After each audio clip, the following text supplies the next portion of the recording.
Welcome to Tokyosaurus. So what's up in Japan? Today, not so much in Japan, more so just the rumor mill that's been quiet for quite a while, until now that is, with a posting on 4chan and also GameFAQs, with a source that gave us a long list of things that will be coming for the Nintendo Switch, and turns out they got the first prediction about the Nintendo Switch Online service details somewhat bang on, so right now people are paying attention to the post. So it's been pretty dry for Pokemon lately as they're gearing up for the eventual reveal, and it's finally looking like E3 just might be the place they're gonna give us that big reveal to the next generation of a Pokemon mainline title on the Nintendo Switch. So the posting basically said it's going to be released in the holidays of 2018, probably mid to late November as usual. It shows off the graphics with the game taking on a more realistic art style, though still retaining a lot of that old Pokemon style, and it reminds him a bit of a watered down Pokken. So graphics are going to be a lot better going by what it sounds like if it's going to look anything like Pokken, and I think it's going to be pretty hard to have all that Pokemon modeled as detailed as Pokken with that many different Pokemon in the game.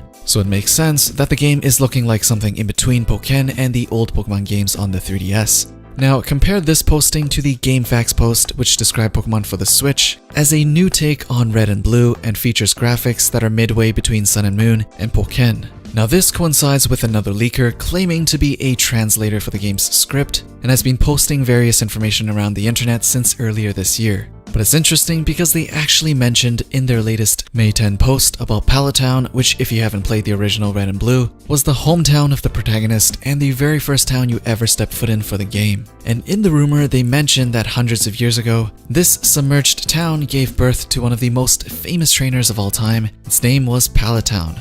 So let's just, for a moment, pretend all these rumors are right. A new take on Pokemon Red and Blue set hundreds of years into the future for the original games, with Palatown and possibly Kanto now submerged under the waters and your adventure taking place in a city above Palatown. Sounds pretty believable so far. He also mentioned a few other things like there being an airport, a turbo mechanic used to stat boost weaker Pokemon, the new evil team building a huge town to attract people from villages, and also a pair of snake brothers, one being a good guy and the other being a bad guy. He said just to remember the Snake Brothers, and when everything is revealed, you'll know that all the info he revealed here is genuine. Now we won't be able to confirm that until the game is actually revealed, hopefully sometime soon. Also, someone tweeted screenshots of a in-game conversation right before the Nihilego fight, with them saying, imagine using the same Pokemon in your boxes in battle again after hundreds of years. It's like a kind of time machine, isn't it? Pretty sneaky for Game Freak if this all turns out to be true, but as with all rumors, you should definitely not be taking these as facts until we actually see the real thing. Now another thing to remember is that Pokemon has never in its history announced a mainline Pokemon game at E3. So it's highly unlikely that we're going to see some sort of reveal at E3 for Pokemon Switch. But that's not to say they won't have any sort of promotional material for Pokemon Switch if they make the reveal before E3 happens, which if they do is probably going to be real soon near the end of May or even early June. If they're going to reveal the new Pokemon game soon, I think it's definitely going to be before E3 to take advantage of all the press they'll be getting through E3 if they choose not to announce it there, so I'm definitely going to be on the edge of my chair waiting for any sort of news regarding a new Pokemon game until E3 happens, which is between June 12th and June 14th. And if they still haven't announced anything by then